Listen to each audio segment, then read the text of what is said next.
hanya melakukan. Saya tidak mengatakan bahwa melakukan tidak perlu. Tetapi ingat baik-baik, menjadi itu penting. Karena apa yang kita lakukan tergantung dari diri kita. Oke? Karena itu saudara yang dikasih Tuhan, ada satu ayat lagi yang saya mau ajak saudara untuk lihat. Ayat ini juga ayat yang sering dikutip dalam konteks berkat sebenarnya. Ulangan pasal 8. Mari kita buka firman Tuhan di dalam Ulangan pasalnya yang ke-8. Suatu ayat yang sudah tidak asing buat setiap kita. Suatu ayat yang menjadi bagian yang harus kita pegang. Banyak orang Kristen pegang khususnya dalam konteks berkat. Mari kita lihat Ulangan 8, 17 dan 18. Maka janganlah kau katakan dalam hatimu, kekuasaanku dan kekuatan tangankulah yang membuat aku memperoleh kekayaan ini. Ayat 18, tetapi haruslah engkau ingat kepada Tuhan Allahmu, sebab dialah yang memberikan kepadamu kekuatan untuk memperoleh kekayaan, dengan maksud meneguhkan perjanjian yang diikrarkannya dengan sumpah kepada nenek moyangmu seperti sekarang ini.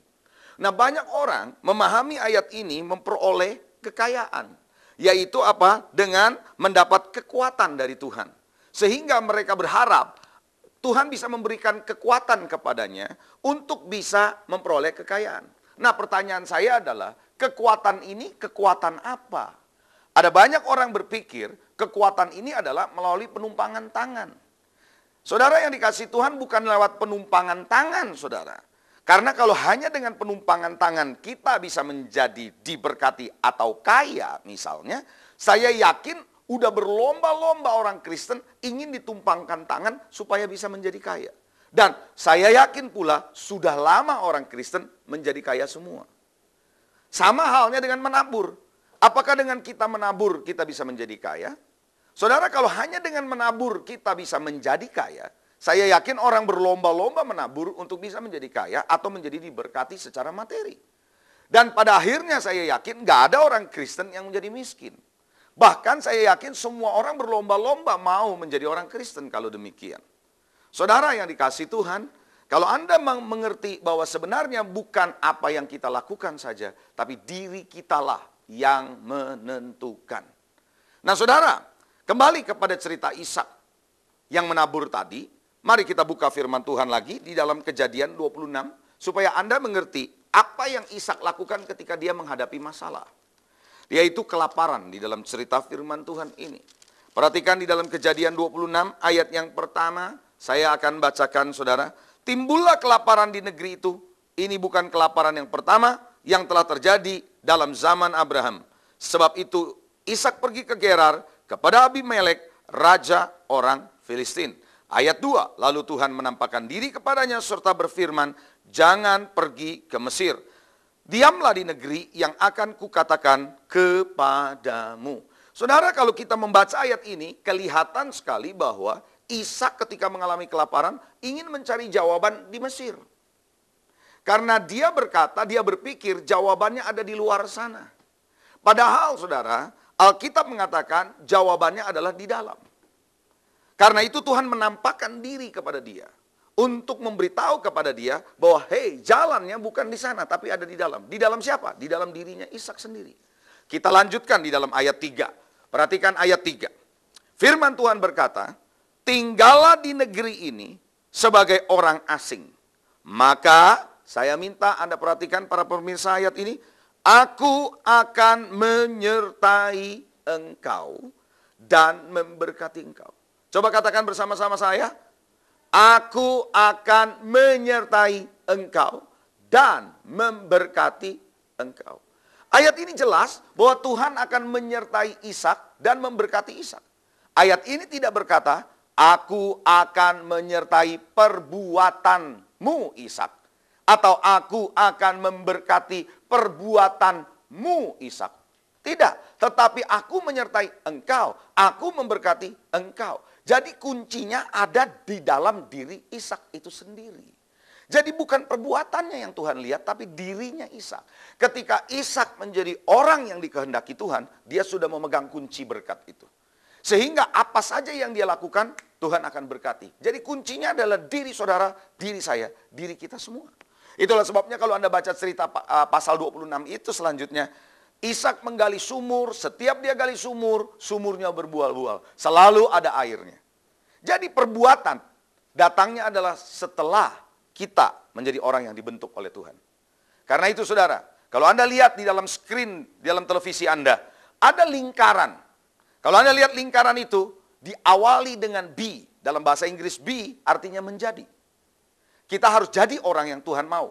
Jadilah orang yang diberkati Tuhan. Sehingga mau tidak mau Tuhan pasti akan memberkati saudara.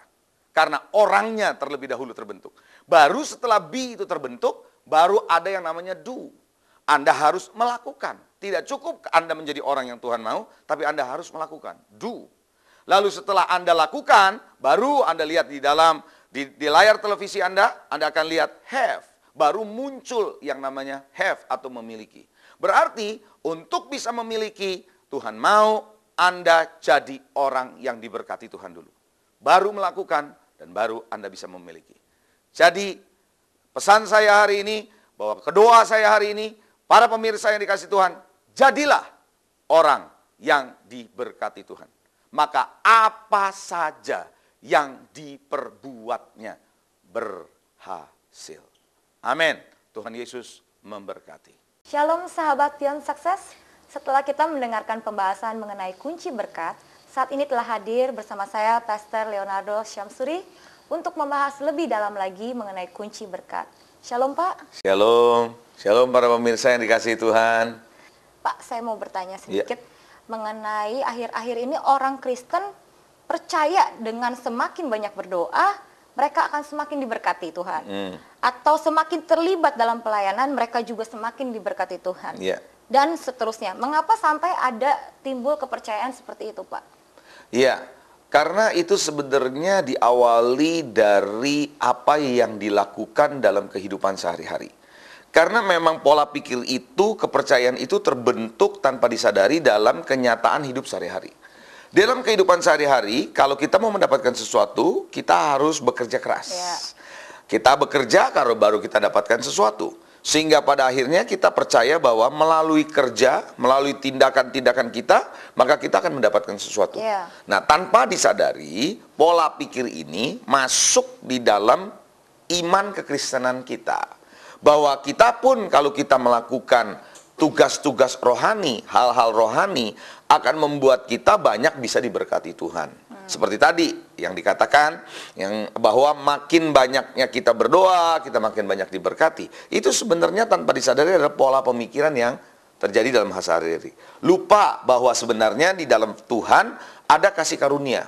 Di dalam Tuhan ada berkat, di dalam Tuhan ada kemurahan. Di dalam Tuhan ada pertolongan Tuhan. Di dalam Tuhan bukan hanya sekedar melakukan, yaitu bagaimana kita menjadi orang yang diberkati Tuhan. Ya, jadi dasarnya karena orang berpikir seperti itu, karena pelaksanaan hidup yang sehari-hari seperti itu, pada akhirnya mereka percaya, pola pikir itu terbentuk, bahwa melalui doa yang banyak, kita diberkati. Bahkan dulu pernah ada satu perkataan atau pernyataan yang mengatakan demikian.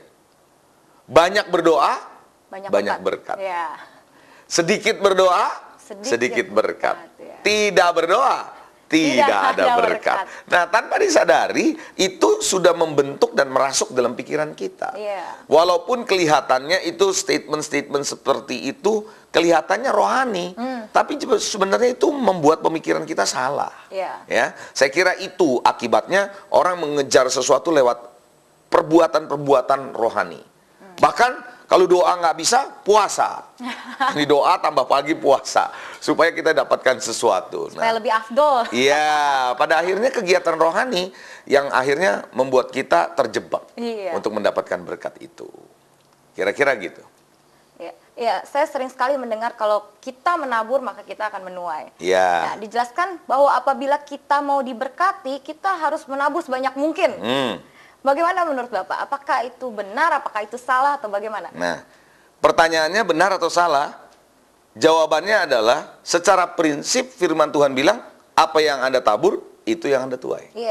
Jelas, nggak ada yang kita bisa tuai, kalau kita nggak menabur. Nggak mungkin. Tapi sekarang ini, pengajaran tabur tuai sudah sedemikian rupa, kembali lagi dikaitkan dengan perbuatan tadi. Ya, makin banyak berdoa, makin dapat berkat. Sehingga orang berpikir, makin banyak dia menabur, dia makin banyak bisa diberkati. Pada akhirnya, orang berpikir itu sebagai sebuah formula.